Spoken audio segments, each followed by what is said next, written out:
অবশ্যই ৩৫ বছর পরে সাংবিধানিক মতে রাষ্ট্রপতি নির্বাচন হতে যাচ্ছে। এখানে বিরোধী দলের পক্ষ থেকেও প্রার্থী আছে, সরকারি দলের পক্ষ থেকেও আছে। মাঝে অনেকবার বিনা প্রতিদ্বন্দ্বিতা নির্বাচিত হয়েছে।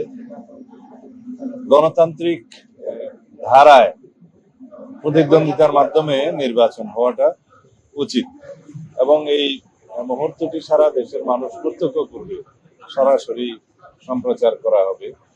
আশা করি দেশের মানুষ প্রত্যাশিত গণতান্ত্রিক চর্চা দেখতে পাবে এবং এর মধ্য দিয়ে আমাদের গণতন্ত্রের আবার নতুনভাবে সূচনা হবে। আমরা সংবিধান সংশোধন সংক্রান্ত যে কমিটি গঠন করেছি, সংসদীয় কমিটি, সেই কমিটিতে বিরোধী দলীয় সদস্যরা এখনো যোগদান করেননি। ভবিষ্যতে যে সংবিধানের সংশোধনী আসবে, ৭০ ধারাতেও পরিবর্তন আসবে, সেটা জুলাই জাতীয় সনদে রাজনৈতিক সমঝোতা হয়েছে।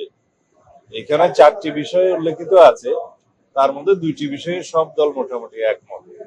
একটা হচ্ছে অর্থ বিল, আর একটা হচ্ছে 4টা বিষয় ছিল। একটা হলো অর্থ বিল এবং আরেকটা আস্থা ভোট, মানে ইমপিচমেন্টের ক্ষেত্রে সবাই মনে করে ৭০ অনুচ্ছেদে এই 2টা বিষয়ে সংসদ সদস্যদের স্বাধীনতা থাকবে না। অন্য 2টা বিষয় সংবিধান সংশোধনী সংক্রান্ত বিলে এবং যদি কোনো সময় যুদ্ধ পরিস্থিতি হয় সেই সময় এই 2টার সময়ে দলের বাইরে ভোট দিতে পারবে কি পারবে না, এই বিষয়ে বিএনপির পক্ষ থেকে আমাদের নোট অফ ডিসেন্ট আছে যে এই 2টা বিষয়েও সংসদ সদস্যরা দলের মতামত অনুসারে ভোট দেবে। আরেকটি বড় বিরোধী দল তখন সংবিধান সংশোধনের ক্ষেত্রে দ্বিমত পোষণ করেননি।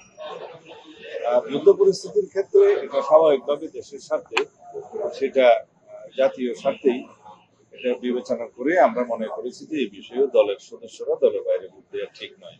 তো এইভাবে আমরা জুলাই জাতীয় সনদে যেভাবে এগ্রিড হয়েছি, ওইভাবে যদি ৭০ অনুচ্ছেদ সংশোধিত হয়ে যায় এবং তার পরবর্তীতে যখন রাষ্ট্রপতি নির্বাচন হবে তখন সেই ৭০ অনুচ্ছেদ অনুসারে হবে।